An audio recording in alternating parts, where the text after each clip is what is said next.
Colombianos, muy buenas tardes. Una vez más los saludo acá desde la Casa de Nariño. Estamos en el centro de seguimiento al COVID-19 y les doy la bienvenida una vez más a nuestro Facebook Live que estamos adelantando durante los fines de semana a las 6 de la tarde. Hoy, una vez más, en el marco también de nuestra Semana Santa, quiero empezar por darle gracias a Dios, agradecerle y pedirle siempre por el pueblo colombiano. Creo que en esta semana hemos podido muchos en familia recogernos y acudir también a nuestras oraciones, quienes no tienen ninguna filiación religiosa también en el marco de su espiritualidad. Yo creo que todos estamos pidiendo por nuestro país. Hoy quiero decirles que hay un hecho que a todos nos duele y es el fallecimiento de Carlos Fabián Nieto Rojas. Un médico joven que estaba dando su vida por los colombianos. Nuestra solidaridad a su familia, a su esposa, a sus hijos. De verdad es algo que nos consterna y nos duele infinitamente. A todos los profesionales de la salud, todos los médicos, las médicas, enfermeros, enfermeras, personal de soporte, el personal administrativo, al personal que está trabajando todos los días por protegernos, que son los guerreros en esta lucha contra una pandemia, mi solidaridad, mi admiración y mi respeto. Y estará en nuestras oraciones el doctor Nieto. Sabemos lo duro que es esta situación, más aún cuando se trata de una persona joven que estaba entregando todas sus energías para salvar vidas. Genuinamente y desde el corazón los acompañamos en estos momentos de dolor.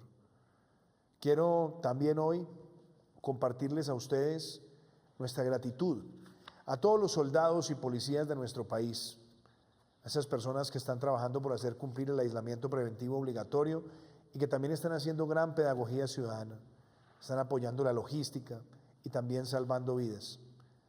También quiero expresarle desde acá mi saludo a todo el cuerpo de la defensa civil, a los bomberos, a los que son socorristas de la Cruz Roja, que también han estado en el territorio apoyando este aislamiento preventivo obligatorio. Saludar a todos los funcionarios públicos que también están trabajando para llegar con los programas sociales a distintos lugares del país. Saludar a todos los trabajadores de los servicios esenciales, de los servicios públicos que nos han permitido avanzar en este aislamiento preventivo obligatorio a nivel nacional. Y por supuesto, quiero también expresarle mi gratitud y mi reconocimiento a toda esa cadena de abastecimiento que empieza con ese trabajo abnegado de los campesinos de Colombia. A todos ellos les enviamos un gran saludo hoy.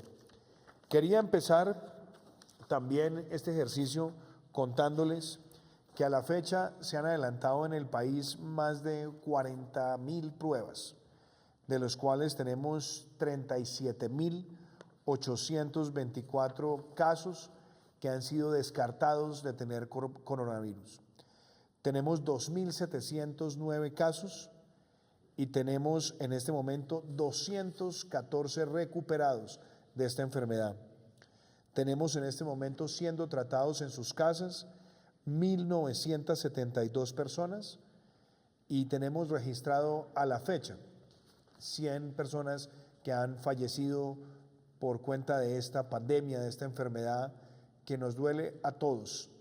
Y a esas familias queremos expresarles no solamente nuestra solidaridad, sino nuestras oraciones y nuestro acompañamiento. Quiero que hoy podamos atender muchas preguntas que ustedes están haciendo, como lo hemos hecho habitualmente en este espacio, que podamos también resolver preguntas concretas, puntuales, y trataré de hacerlo de la forma más breve posible para tratar de aclarar todas las dudas. Aquí nos pregunta Santiago Hoyos: ¿es probable que después del 27 de abril se extienda el aislamiento obligatorio? ¿Cuánto va a durar el coronavirus?, pregunta Santiago. Santiago, yo creo que lo primero es que el coronavirus no termina el 27 de abril, desafortunadamente. Estamos hablando de una pandemia que golpea a todo el mundo. Y lo que nos han dicho a nosotros los expertos de la Organización Panamericana de la Salud, de la Organización Mundial de la Salud, infectólogos, epidemiólogos, Es que hasta que no aparezca o una vacuna o un tratamiento efectivo, lo cierto es que el mundo tiene que prepararse para algo que puede durar entre 6 meses y un año. ¿Eso qué quiere decir? Que la sociedad no puede dejarse derrotar por el virus y que la sociedad tiene que ver inteligentemente cómo va a enfrentar una situación de esta naturaleza. Nosotros hemos tomado todas las decisiones de manera rápida y obviamente con varios objetivos. El primero, quitarle la velocidad de propagación exponencial al virus. El segundo, que evitemos que colapse el sistema de salud como ha ocurrido en otros países del mundo y sobre todo en países de muchísimos más ingresos que los nuestros. Y lo tercero y más importante, salvar vidas. Por eso la medida de que los jóvenes salieran de universidades, los niños salieran de los colegios, los niños más pequeños de los jardines y que se mantenga eso hasta finales de mayo es importante para que no sean vectores de propagación del virus. Que los mayores de 70 años estén en casa hasta finales de mayo es muy importante porque si bien el virus se esparce mucho más rápido entre los jóvenes y se contagia más rápido entre los jóvenes, es mucho más letal en los mayores de 70 años. Y de hecho, las cifras que tuvimos hoy de nuevos fallecimientos en el país muestra que más de 7 personas eran mayores de 60 años.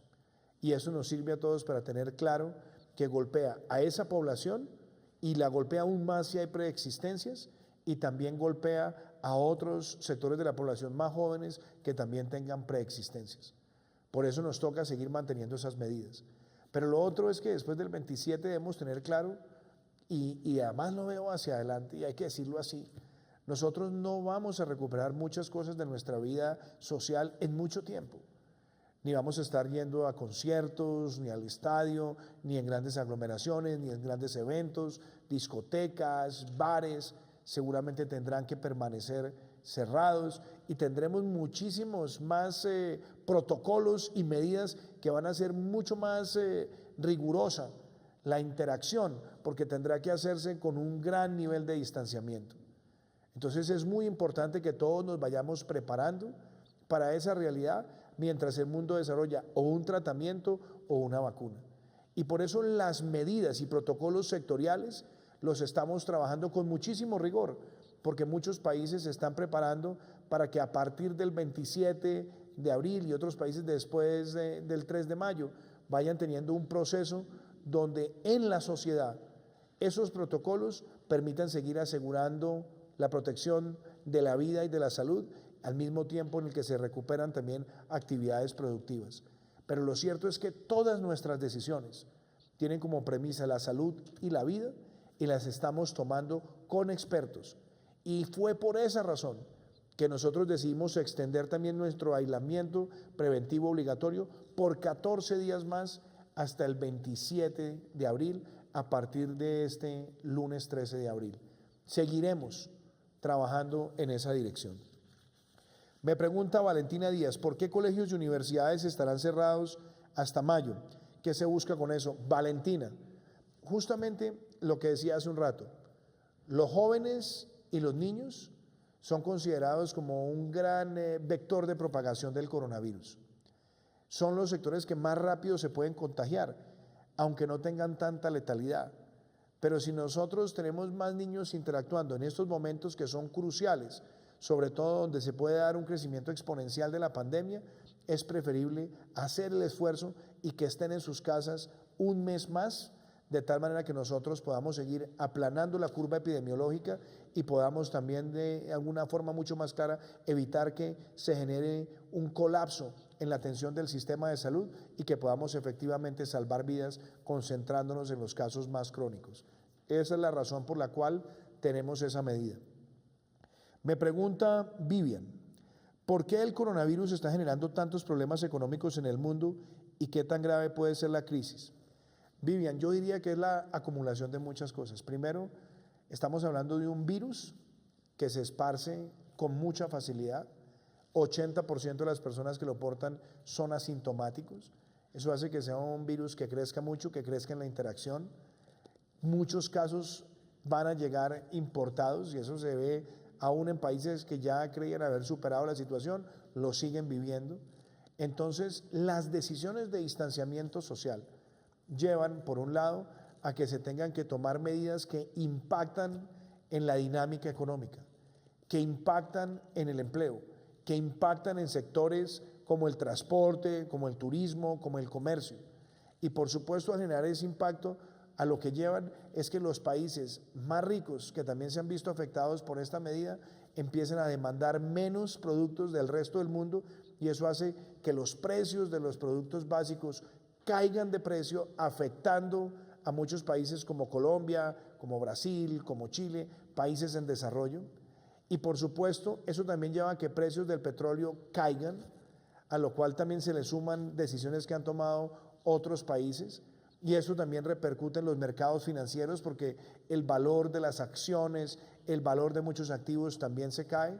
Entonces estamos ante una situación que para muchos expertos puede representar una crisis de mercados, una crisis en el valor de las materias primas, una crisis en la demanda global y por supuesto al interior de nuestros países las repercusiones también se notan. Se afecta el turismo, se afecta el comercio, se afectan los eventos, se afecta el entretenimiento, se afectan muchas actividades tradicionales y todo eso lleva a que haya una gran presión en términos de disminución de actividad económica. Esa es la condición que trae consigo esta pandemia y por eso es tan importante no solamente enfrentarla con las mejores medidas en términos de salud pública, sino que también empecemos a pensar de manera clara e inteligente cómo se van manejando reactivaciones de actividades esenciales, pero manteniendo sobre todo protocolos distintos, protocolos que van a ser mucho más exigentes en términos de salud y por supuesto seguir insistiendo lo mayor posible en términos de teletrabajo y en términos de uso de la virtualidad, como también está ocurriendo en muchos lugares del mundo. Pero el reto que tenemos todos los países es cómo vamos a enfrentar la pandemia y cómo nos vamos a preparar para la recuperación económica de nuestros países.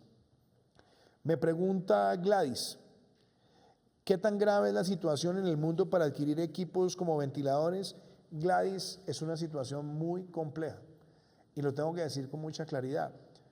Primero, los países tenían unidades de cuidado intensivo donde los ventiladores son esenciales y muchas de esas unidades de cuidado intensivo estaban en una dimensión muy cercana a los casos que solían tener año tras año. En un país como los Estados Unidos se hablaba hace 2 o 3 meses que había menos de 60.000 unidades de cuidado intensivo para más de 300 millones de habitantes.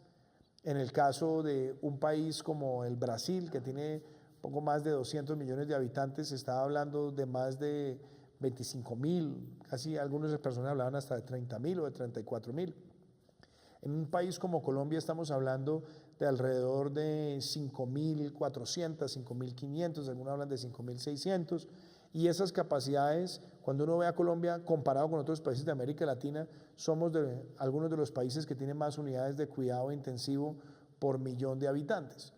Lo cierto es que como esta es una enfermedad que se esparce tan rápidamente, donde el 80% son asintomáticos, pero que golpea con tanta letalidad a los sectores mayores de 60, de 70, de 80 años, pues estamos ante una situación y es que muchas de esas personas pueden tener graves afectaciones en su capacidad respiratoria y por lo tanto se termina generando una demanda mucho más grande de las capacidades que tenían los países en términos de unidades de cuidado intensivo y ventiladores. Por eso las decisiones que se han tomado y que hemos tomado particularmente en Colombia es no solamente para quitarle el crecimiento exponencial a la pandemia, sino al mismo tiempo, en el tiempo que nosotros vamos tomando estas medidas, poder reforzar las capacidades y expandir la capacidad de atención de unidades de cuidado intensivo y tener también otras herramientas y otras capacidades complementarias a la capacidad hospitalaria. Para que ustedes lo entiendan en sus casas, por ejemplo, el estado de Nueva York, solamente el estado de Nueva York en los Estados Unidos, se hablaba que tenía alrededor de 7.000 u 8.000 ventiladores y está demandando hoy del mundo cerca de 30.000 ventiladores. Hay quienes hacían análisis de la producción mundial y el mundo normalmente estaba produciendo alrededor de 50.000 ventiladores por año y en este momento la demanda mundial puede superar los 2.3 millones de ventiladores y está creciendo. Esto obviamente se traduce no solamente en más precios, sino que estamos viendo una situación y es que muchos países productores han prohibido la exportación de esos ventiladores para que sean únicamente utilizados por los pacientes que tengan al interior de sus territorios. Y esto pues obviamente ha hecho que a nivel mundial todos los países estemos compitiendo por esos productos. Nosotros acabamos de avanzar en la adquisición de más de 2.000 ventiladores, como lo anunció el ministro de Salud hace pocos días, y seguimos buscando más ventiladores donde los podamos conseguir para tener esa capacidad en nuestro país. Hoy nosotros, como les decía, teníamos alrededor de 5.500, 5.600 unidades de cuidado intensivo. Tenemos un 50% que está disponible en este momento para enfrentar la contingencia del coronavirus. Hay otro 50% que está destinado para atender otras enfermedades graves que hay en el territorio, pero hemos tomado también la decisión con toda la red pública y privada para que podamos habilitar unidades de cuidado intermedio para que sean unidades de cuidado intensivo y así poder llegar por lo menos a más de 5.000 que estén dedicadas al COVID y también con la adquisición de nuevos equipos seguir creciendo esas capacidades. Este es el reto más grande a nivel mundial y yo quiero decirles que hay un reto adicional. Como la India ha empezado a ver crecer los casos de coronavirus y la India tiene más de 1.300 millones de habitantes, la gran preocupación que tiene el mundo es cuando empiece esa gran demanda de India, cómo va a impactar eso también la disponibilidad mundial de muchas de estas herramientas. Por eso la idea también es moverse rápido y oportunamente y en ese proceso tan complejo creo que estamos avanzando. Pero lo cierto es uno de los temas más críticos que hay hoy frente al coronavirus. Me pregunta Claudia Milena, ¿cómo hace un país para saber con exactitud quién tiene y quién no tiene coronavirus? ¿Se puede con pruebas? Claudia, yo creo que esa es una pregunta que es muy pertinente porque en estos días alguien decía en Colombia que es que las cifras no permiten saber con claridad quién tiene y quién no tiene. Pero la única manera que uno podría saber con toda la precisión quién tiene y quién no tiene, pues es hacerle pruebas a todos los habitantes de un país.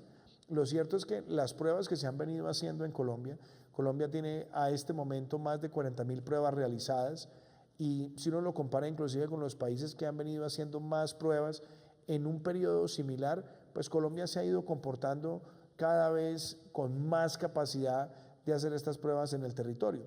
Pero también estamos ante una situación y es que en el mundo hay dos tipos de pruebas hoy que son, digamos, las más importantes.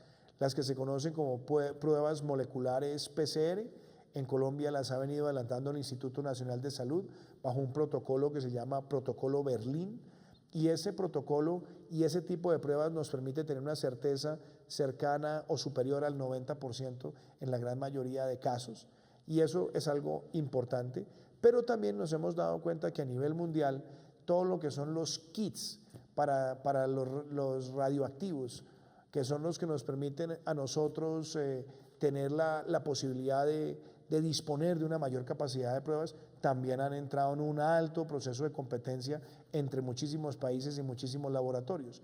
Eso hace que muchos kits se hayan empezado a escasear, eso hace que temas como los hisopos que hayan empezado a escasear, pero yo creo que nosotros hemos ido también aumentando nuestra capacidad de abastecimiento y de hecho hoy tuvimos uno de los días con más pruebas realizadas en el país, que superamos las 3.000 pruebas. La idea nuestra es seguir creciendo esa capacidad y también hay otro tipo de pruebas que se conocen ahora como las pruebas rápidas o pruebas serológicas que también son muy importantes. Esa capacidad la estamos tratando de fortalecer con las redes de laboratorios en el país, también con el apoyo de la red hospitalaria, de la red de prestadores de salud. Nuestra meta es seguir aumentando cada vez más esa capacidad, pero lo cierto, y es importante decirlo, hacerle pruebas a 50 millones de ciudadanos o hacerle pruebas a 300 millones de ciudadanos en los Estados Unidos o a 200 en el Brasil o hacérsela a toda la población de un país como Argentina o como Chile, es muy difícil. Nosotros somos conscientes que tenemos que aumentar nuestra capacidad al máximo posible, pero también debemos tener en cuenta que hacer una prueba a 50 millones de personas en este momento, con la escasez que hay de muchos de esos productos, es prácticamente un imposible. No obstante, tanto con el número de muertes como con el número de contagios, se viene haciendo un trabajo muy riguroso por parte de los epidemiólogos para poder medir la velocidad de propagación del virus y nosotros poder definir cómo avanza nuestra curva de manera que la planemos y que eso nos permita también saber, gracias a las medidas que se han adoptado, cuántas vidas se han podido salvar y sobre todo cuántos contagios también se han podido prevenir. Pero es una pregunta muy pertinente. Me pregunta Mateo, ¿cómo son las medidas que anunciaron para las pymes, aportes de pensión y garantías? Yo diría lo siguiente, Mateo. Por un lado, en pensiones, lo que se ha buscado es que por un periodo de 3 meses no se hagan aportes de pensiones por parte de los trabajadores ni por parte de los empleadores. Esto es para generar un alivio también en el ingreso de muchas personas. Entendemos además que es un esfuerzo grande y lo que ocurre es que después esos 2 o 3 meses se compensan al final de la vida laboral, pero es una forma de atender esta emergencia, es una medida que la hemos adoptado, pero es una medida que también otros países han adoptado con eficacia. En el tema particular de las pymes tenemos una realidad, el financiamiento de las nóminas, y nosotros lo que hemos buscado es tener un esquema tanto de financiamiento, donde podamos articularnos con el sistema financiero y lograr la mayor garantía posible, de tal manera que se pueda transitar el pago de esas nóminas durante la emergencia. Sabemos que es un reto grande, pero justamente lo que hemos tratado es de buscar la mejor herramienta financiera para hacerlo y hacerlo rápidamente. Y eso me lleva también a la pregunta de las garantías, porque nosotros inicialmente habíamos hablado de unas garantías que iban hasta el 50 o 60%, pero nos hemos dado cuenta que el reto que tenemos ahora no es tanto un reto de liquidez en el sistema financiero, sino es un reto más de apetito de riesgo. Y justamente lo que nosotros estamos buscando es una garantía la más alta que se pueda. Nosotros ya hemos hablado de poder llegar hasta el 80%, inclusive seguimos haciendo análisis, pero la idea con esto es que cuando se presten esos recursos para la pequeña, la mediana, la gran empresa, la microempresa, nosotros tengamos la posibilidad de decir que hay una garantía grande de la nación y que esa garantía permita que el crédito se irrigue de manera más ágil y con mayor efectividad. Y por otro lado, también habilitar líneas puntuales que sean también para muchos trabajadores independientes que en este momento pues han sentido agobiados por esta situación, y ahí también esperamos que la línea de garantías pueda ser efectiva y también les ayude a ellos a solventar estos momentos que son críticos para que después puedan avanzar en la recuperación económica. Me pregunta Ana, ¿los bancos nos pueden descontar plata por el retiro de los subsidios a los beneficiarios de ingreso solidario? No, Ana, no pueden.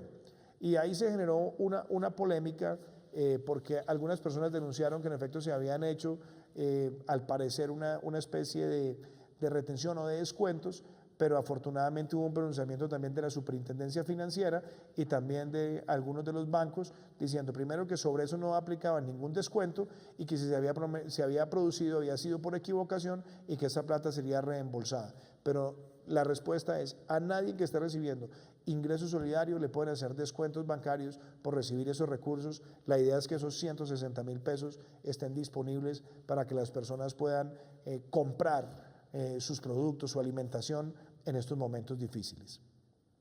Me pregunta César, ¿cómo va la devolución del IVA? César, nuestra meta es llegar a 1 millón de familias. Yo diría que a este momento debemos tener unas 485.000 familias que ya han recibido la devolución del IVA, y la idea es en los próximos días seguir acelerando para llegar rápidamente a ese millón. Ese es un programa muy importante, es un programa que corrige inequidades y que además es innovador en términos de apoyar a población vulnerable. Me pregunta Alexander, ¿cómo está Colombia en UCIs versus otros países? Buena pregunta, Alexander, ahorita me refería a eso, y justamente nosotros tenemos en Colombia, como lo decía, alrededor de 5.500, 5.600 UCIs, de las cuales nosotros tenemos ya liberadas, pensando en COVID, por lo menos la mitad. Estamos también llevando unidades de cuidado intermedio a que se conviertan en unidades de cuidado intensivo. Estamos también adquiriendo nuevos equipos para seguir ampliando esa capacidad, y es algo que tenemos que ir haciendo con velocidad y con precisión, y sobre todo teniendo en cuenta las dificultades que hay en el mercado mundial para adquirir muchos de esos equipos.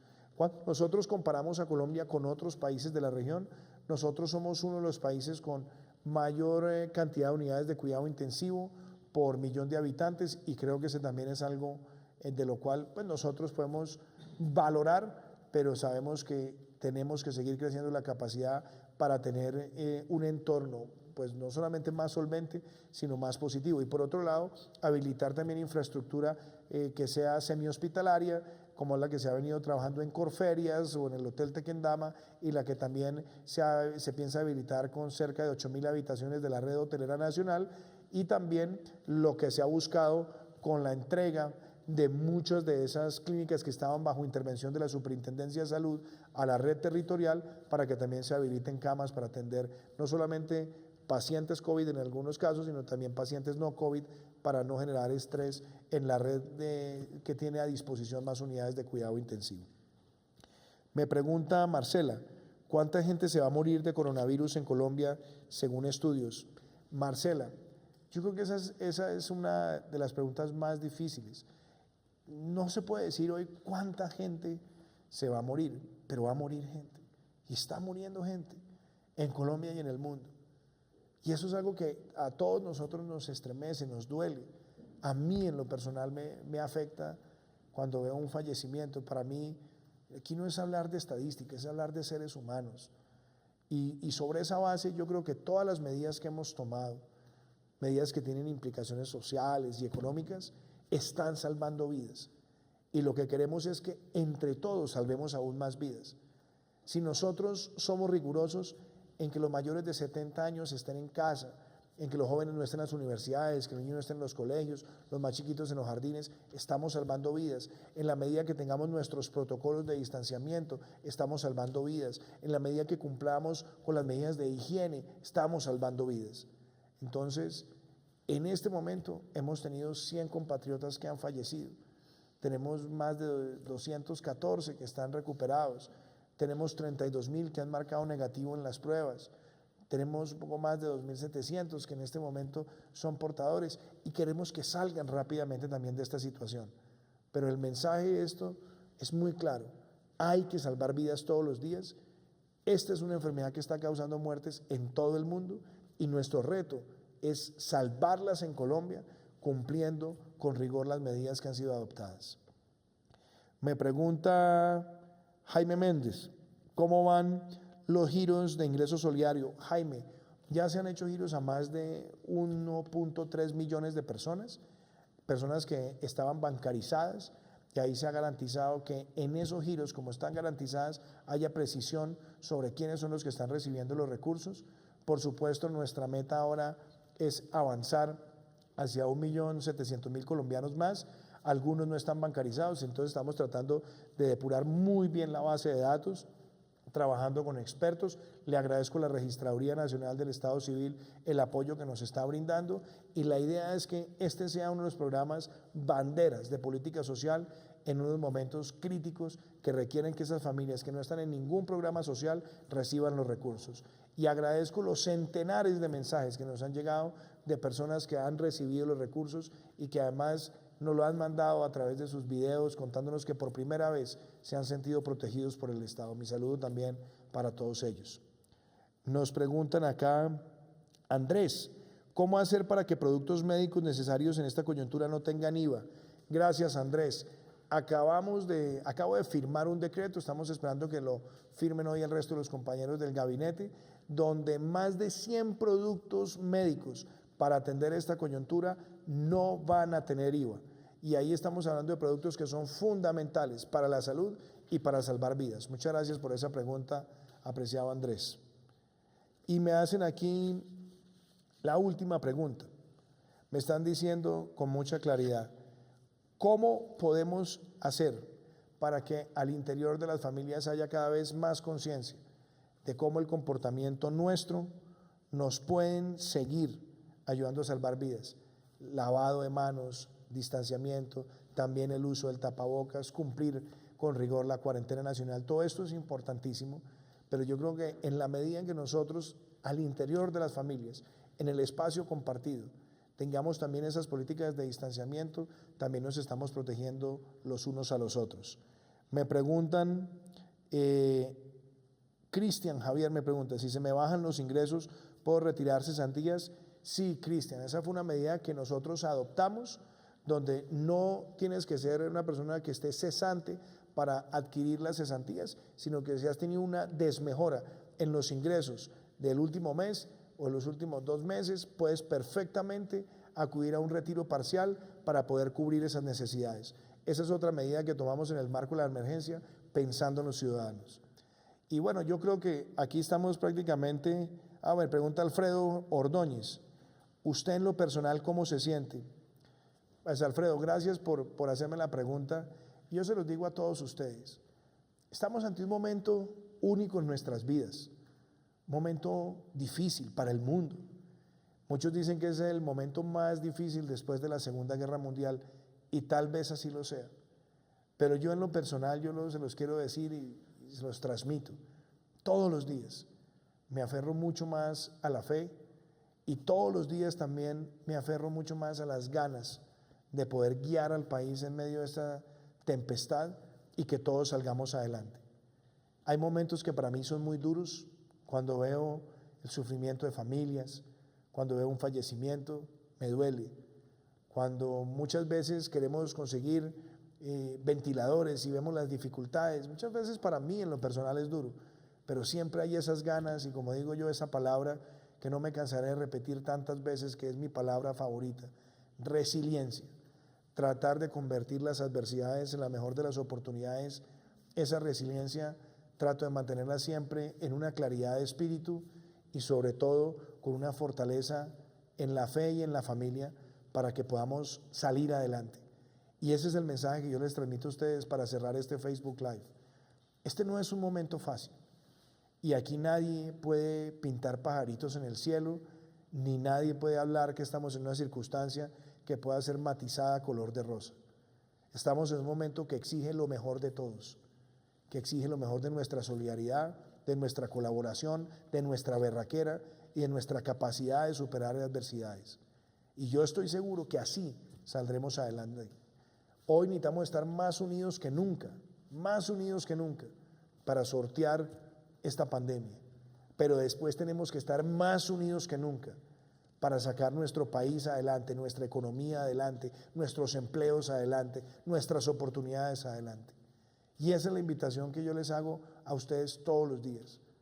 Esta no es una circunstancia fácil para el mundo ni para nosotros, pero aquí saldremos adelante, porque nuestro país hoy demanda de nosotros que saquemos lo mejor de nuestra condición humana, y sobre esa base nosotros entendamos que todos tenemos que poner y que todos tenemos que buscar soluciones, y así estoy seguro que lo haremos exitosamente. Que Dios los bendiga y muchísimas gracias.